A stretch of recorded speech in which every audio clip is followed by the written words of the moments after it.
Hello everyone, my name is Vajesh Parikh and this is my second video on Contiki. In this video we'll be covering how to implement 6LoWPAN or how can we say that 6LoWPAN is used against IPv6 at network layer in IoT. So as you see, IPv6 is an extension of IPv4, and if you consider its pros and cons with respect to IoT, you can see a lot of it. So the pros are like it has got number of addresses, very large pool of addresses that you can assign to IoT devices.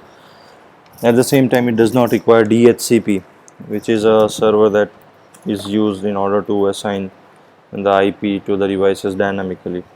And at the same time, the IPv6 also supports multicasting against broadcasting, which saves a lot of power when you consider IoT devices, which are basically embedded electronic devices that have constraints of processing power and storage. And as far as cons are concerned with respect to IoT, you can see that 128-bit address of IPv6 is quite a long address. So deploying is definitely a challenge, and it's very bulky. It has got a bulky processor for neighbor discovery and the other features also. At the same time, IPv6 also provides various flow controls, and multicasting is again expensive if you consider IPv6 I mean the IoT devices, and managing long address, as I said you, is definitely an issue. So why 6LoWPAN, or exactly what is 6LoWPAN? The 6LoWPAN is basically an IPv6 deprecated version so that the IPv6 can work with the low power radio frequency at the physical layer. So why do we require IPv6 deprecated version? The reason behind it is because we want the IoT devices to communicate over internet separately, one at a time. We require we need to assign them some sort of IP so that it can be identified over the internet easily. At the same time, IPv6 require a full-fledged TCP/IP stack, and it is very complex. Therefore, we require the full-fledged operating system, which is not possible in the IoT devices, and that is why we deprecate the IPv6 so that it can work on the wireless personal area network, which are basically low frequency networks, especially Zigbee. So if you see over here the TCP/IP stack, we have got this IP at the network layer in the traditional stack, whereas if you see the 6LoWPAN stack, we have got IPv6 and LoWPAN. You basically see two separate sections of IPv6 and LoWPAN, but basically if you see the implementation, they are both clubbed into one, and that is why it is called LoWPAN network. Whereas as far as the MAC and the physical layer is concerned, they are IEEE 802.15.4 standard, which is basically a standard compliant, or rather a standard of Zigbee. So let's see how exactly can we prove that whether the modes are using 6LoWPAN at the network layer, or how can we implement it. So you can see that I already created an environment. Now say for example I'm trying to add a mode. So say I'm taking a Mica Z mode and I'm putting an application, say a very simple application called Blink Hello.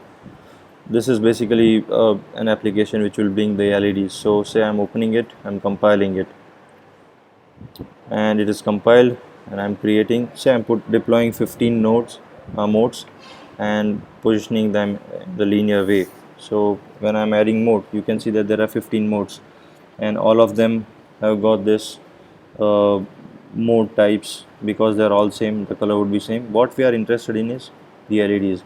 Now say for example, the easiest way to see whether the modes are using uh, low power, I mean the 6LoWPAN at the network layer, is to see the radio messages. So this radio messages have got an option, and this option has got the analyzer for 6LoWPAN and the 6LoWPAN analyzer with PCAP. We'll select 6LoWPAN analyzer with PCAP right now, and if I start the simulation, you will be able to see that the LEDs are blinking of some of the nodes, right?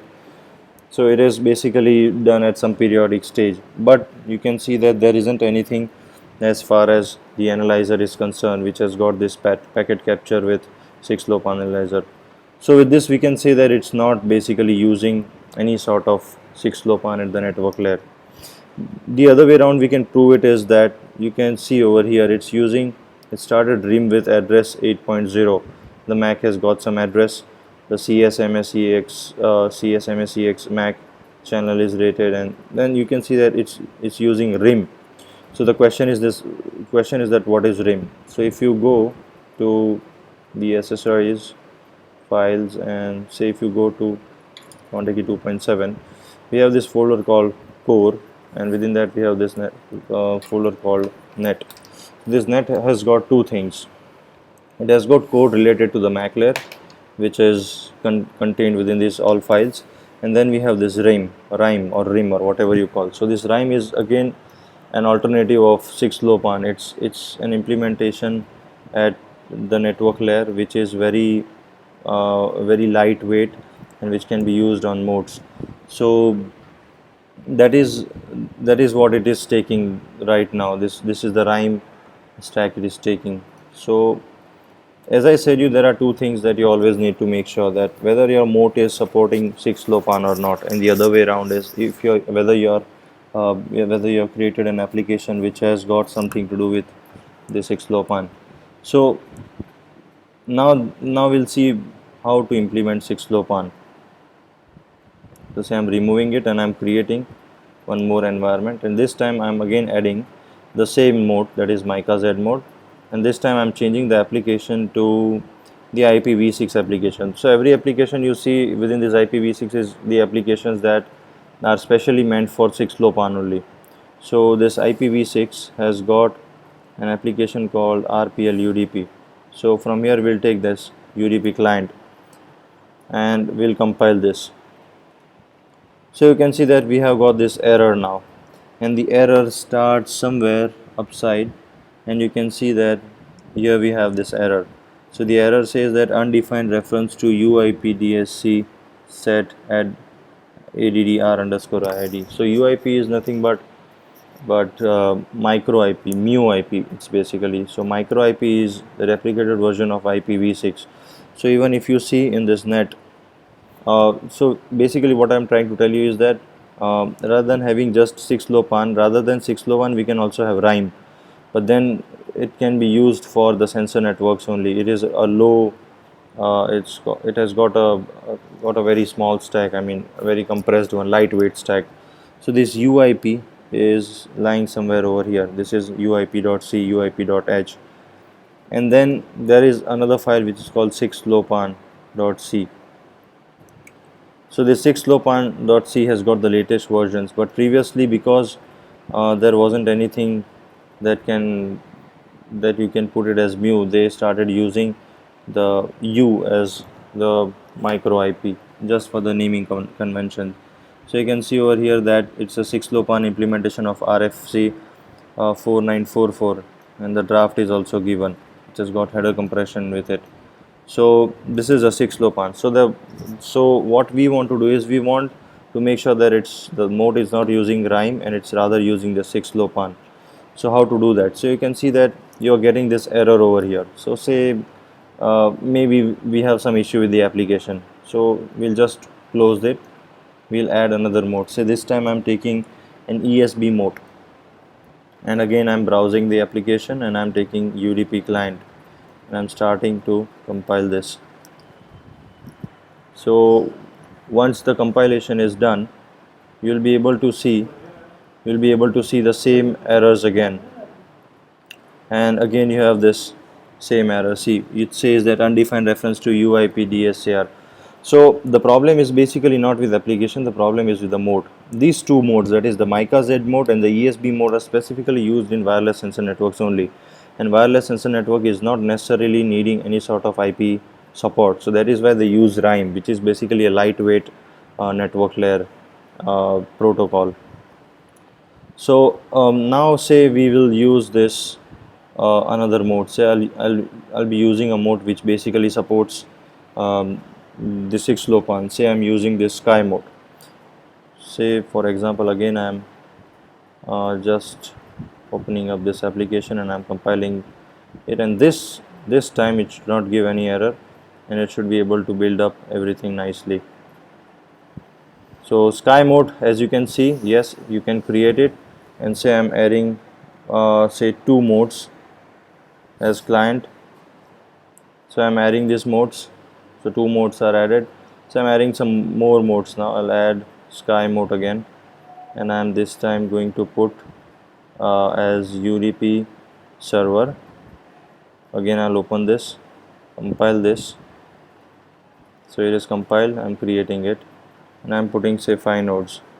I'm adding it to the environment. So again, if you see the types of the mode, you'll be able to see two types. So basically we have got two servers and two clients and 5 servers. So again, if you see an option over here that is radio messages, which was not showing anything previously, you can just start the 6-LoWPAN analyzer with PCAP, and if you start this application, you'll be able to see that it has started receiving the packets, basically the 6-LoWPAN packets. So again, say let me pause this for a while, and say I'm putting a click on this, and we'll just have a look at what exactly it's trying to tell us.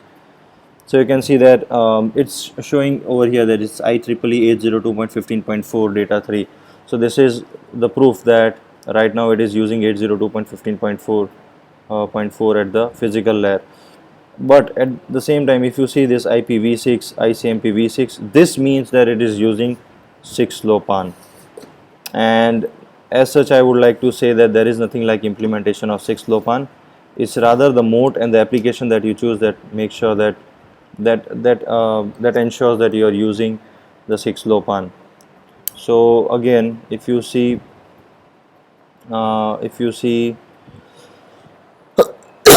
the output of this, I mean, if you analyze the just a minute, if you analyze this